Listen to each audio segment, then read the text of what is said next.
మీ ఎలాంటి వ్యాపార ప్రకటనలకైనా వెంటనే మా ఛానల్ సంప్రదించండి. ప్రస్తుతం మనతో పాటు ప్రముఖ ఆధ్యాత్మికవేత్త దత్తాత్రేయ గణపతి ఉపాసకులు అమ్మవారి సేవకులు మురళీధర్ శర్మ గారు ఉన్నారు. గురువుగారితో మాట్లాడదాం. నమస్కారం గురుగారు. మహాదేవ.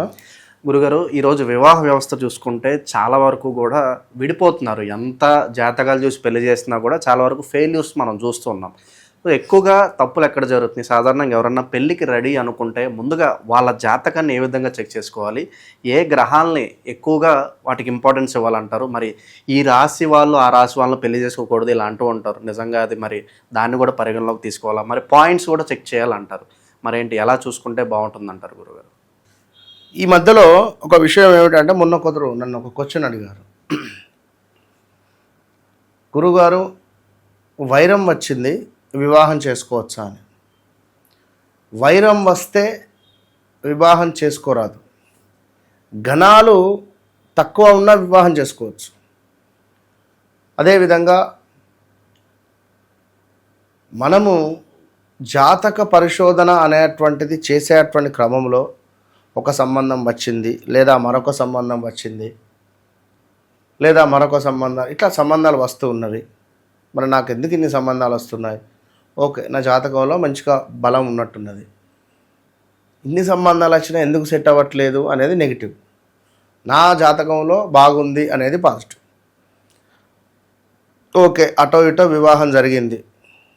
భార్యాభర్తలలో అనుకూలత లేకపోవడం, చిన్న చిన్న గొడవలు రావడం, ఈగో ఫీలింగ్లు, అహంకార భావాలు, సూర్యుడు సప్తమాతున్నా కుజుడు ద్వితీయాతున్నా, లేదా వీరి జాతకరీత్యా కంప్లీట్గా గ్రహాల ప్రభావంలో ఏ గ్రహం బలం ఎక్కువగా ఉంది, శని యొక్క గ్రహానికి సంబంధించినటువంటి బలం అధికంగా ఉంది ఈ అబ్బాయి మీద అంటే అది ఏ స్థానంలో ఉంది? పంచమ స్థానంలో ఉందా?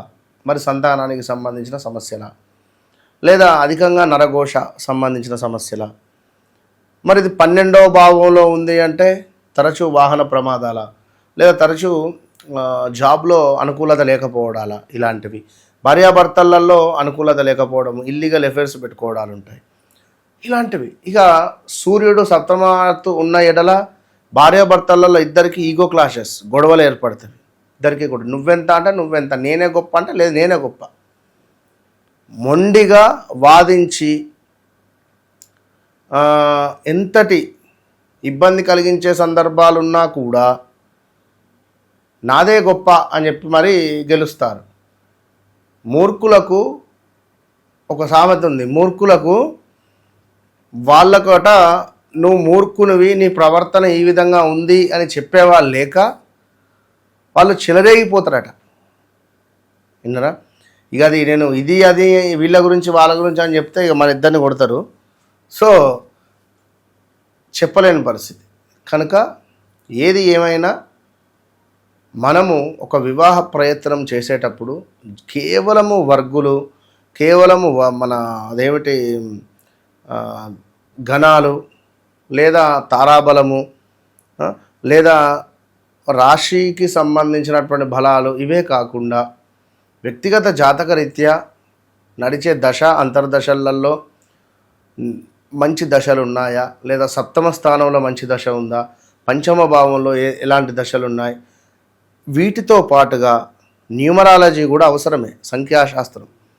నేను ఎందుకు చెప్తున్నాను అంటే, మొన్న రీసెంట్గా ఒకరు మన వద్దకు రావడం జరిగింది. అతని యొక్క డేటు 16వ తారీఖు. అతనికి వివాహం జరిగిన ఒక 2 months కూడా వాళ్ళ భార్య లేదట. మరి మీ భార్యది, ఈయనది మొత్తం చూసినా చెప్పినా బాగానే ఉన్నది అరే అనుకున్నా, ఓకే ఓకే అనుకున్నా. మరి మీ భార్యది ఏమిటి అనేసరికి 13వ నెంబర్ అన్నాడు. 13వ నెంబర్ అనేసరికి నాకు ఒక్కసారిగా ప్రాణం వెళ్ళిపోయింది. 16 ఈయనది, 13 ఆమెది. నెంబర్ 4, నెంబర్ 7 రాహుకేతువులు. రే అనుకున్నా.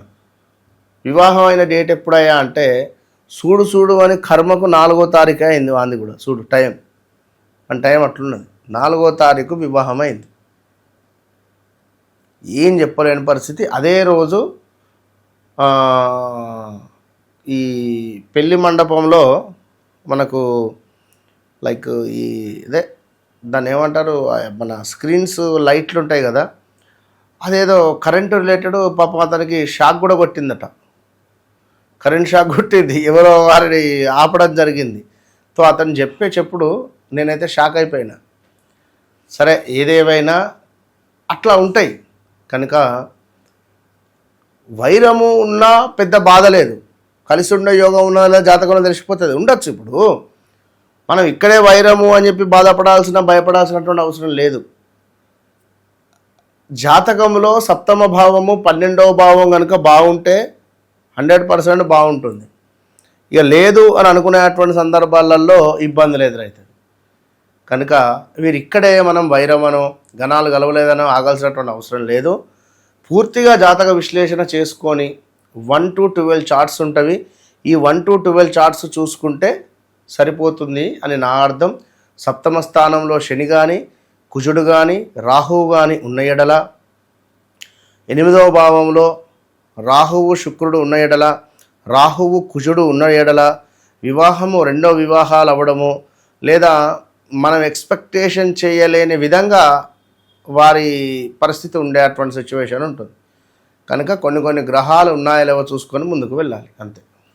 గురుగారు, అలాగే పెళ్లి కాని వారు ఇప్పటి వరకు పెళ్లి కావట్లేదు గురుగారు, చాలా కాలం అవుతుంది, చాలా సంబంధాలు వస్తున్నాయి, అయినా కూడా పెళ్లి కుదరట్లేదని ఇబ్బంది పడే వాళ్ళు ఉంటారు. వాళ్ళకి ఏదైనా మంచి రెమెడీ ఏదైనా తెలియజేస్తారు? రెమెడీ అంటే చూడండి, జాతక చక్రంలో నడిచేటువంటి దశ అంతర్దశలే సప్తమాధిపతి పంచమాధిపతిని మనం చూసుకునే దశలు చేయాలి రెమెడీస్.